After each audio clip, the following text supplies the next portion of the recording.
আজ আমি সব হিসাব মিটিয়ে দেব তোদের রক্তে।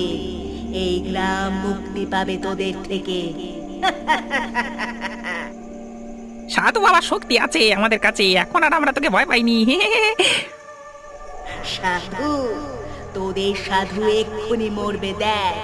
তোরা নিজেরা যেমন লোভী, তেমন লোভী একটা সাধু জোগাড় করেছিস তোরা।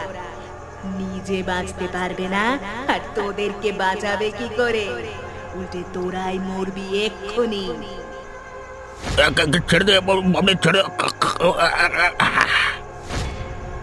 তাকিয়ে দেখ, তোদের সাধু যদি এইভাবে মরে, তাহলে তোরা কিরকম ভাবে মরবি? ওগো, ওদের মেরে ফেলবে মনে হচ্ছে। এখনো সময় আছে, চলো চলো পালিয়ে যাই।